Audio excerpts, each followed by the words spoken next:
At some point in your homeschool career, you're probably going to wonder about online classes. Should you or shouldn't you? What subjects? What ages? There's a lot to think about. So today, we're going to talk about the pros and cons. To be clear, I'm not talking about self-paced courses where you will watch a video, do some work, watch another video, etc. Nor am I talking about online curriculum like PowerSchool, Study.com, that sort of thing. I got opinions about those, and there's a link down there. I'm specifically referring to places like OutSchool, Potter School, Athena's, Next Level, Blue Tent, those kind of places. So let's talk about the pros first, and then we'll hit some cons.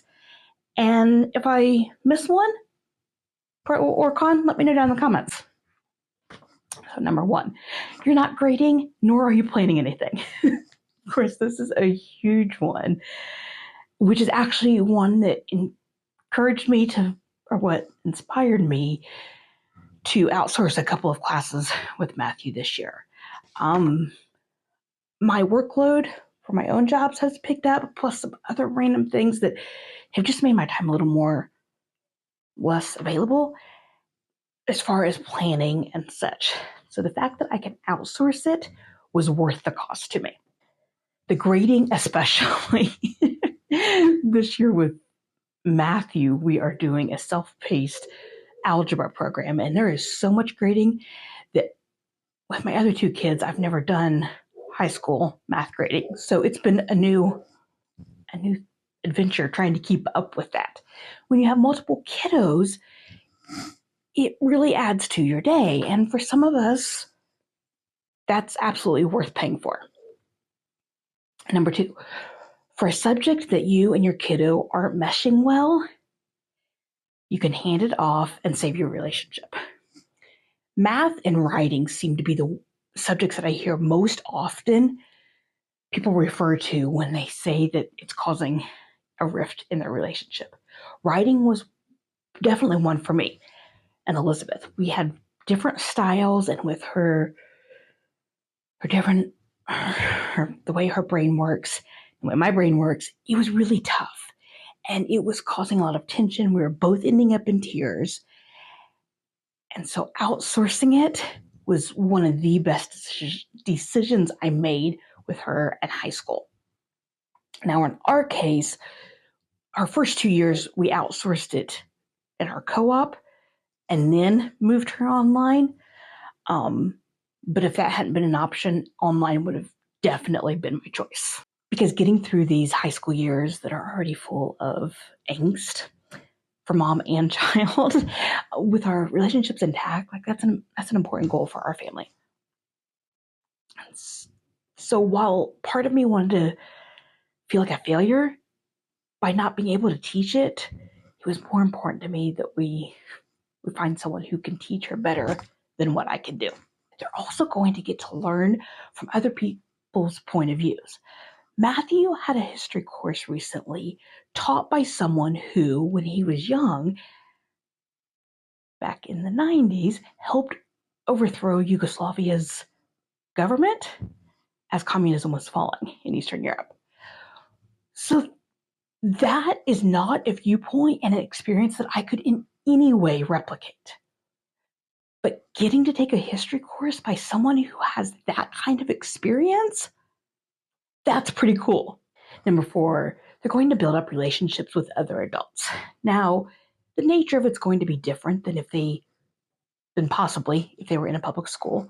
You know, you had those teachers who you had a really good relationship with, and if you were upset about something that was not at all school related, you might still be able to talk to them. That's a lot harder to build that kind of a relationship in an online course, but still they're going to develop relationships. And that's really important for kids as they start separating, especially teens, as they start separating themselves from us, which is hard, but it's true. That's what the teenage years are for. It's also good for things like college recommendations, college scholarships, that sort of thing if they need those recommendations. Number 5, your kiddo will start building those skills involved in managing outside classes, which are just going to be different than what you do in your home. Most likely, most of us do not replicate that in our homeschool. Skills like taking notes while a professor is lecturing, how to estimate time that they need to complete their readings, complete the schoolwork, making sure those assignments get submitted. It was a big learning curve with Matthew at the beginning of this school year because he was taking a biology course and making sure that he actually hit submit on his things to turn in. She uses Google Classroom. Making sure he actually submits those things. He nearly missed several or turned things in several times late because of that. And those are important skills that they're going to need to know if they're going to be doing classes away from your home later in life.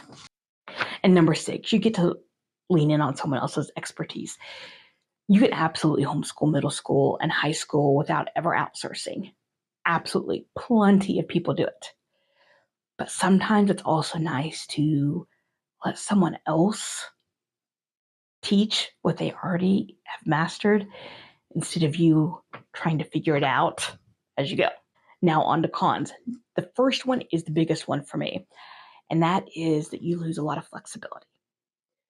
You're going to lose flexibility with your schedule, and in my case, the one that's even more important is in choosing what activities and assignments you do. Matthew's biology course, which has been fantastic. It's been a really great experience for him, but there have been activities and labs when you're just like, why are we doing this? We look at it before we start and we're like, we already know the answer to it. Do we really need to recreate it for the images? Or why are we doing this? It's a stupid assignment. And you lose that flexibility, which again, it's been a good experience overall. The course has, but as homeschoolers, you know what I mean? Like that flexibility to say, no, this isn't a good assignment, or hey, we need more time on this, is important. So make sure you're ready for that. Number 2, it's spendy. You're paying for someone else's time and expertise. And that can be a lot. For high school year-long courses, at a minimum, you can generally expect to spend $400 and up for a live course. I've seen courses up to $1,200, $1,300 for the year. Now, those are like AP courses or Calc 2, like those kind of like high-level courses. But it's still a lot of money. So when we choose what classes to outsource in that way, I really try to find ones that, one, I'm okay losing the flexibility on that subject, and 2, is really worth the money for that subject because it's not something that I can replicate as easily. Most history courses, for example, I am quite willing to do those myself. But a biology course with lab, it's been a great choice to outsource it for Matthew. But again, you're still paying for that for that expertise and time of someone else. And of course, bad teachers are out there, right? You're going to have great teachers, but there's also just a lot of bad teachers out there. And for a place like OutSchool, where anyone can hop on there and do it, you especially there want to make sure you've read reviews for the teacher, for the specific course. Wherever you're looking at, ask for samples. A lot of teachers will allow you to either watch a video of a full course, or sometimes they'll let you come in and do a one-time class session where you just observe. And I think those are really important. Make sure that you watch those videos, both you and your kiddo, to see how you both think of it. Absolutely email or message the teachers, ask questions, even questions that you might already have the answer to, just to have a communication relationship there and see how responsive they are to you. Do they dismiss your questions? Do they really take the time to answer? All of those are really important factors in whether a class is going to fit for you or not, especially when you are looking at a year-long course or a semester-long course. Now, if you'd like to find some unique online classes or classes that aren't from a big name school, go check the video on your screen, and I will see you over there.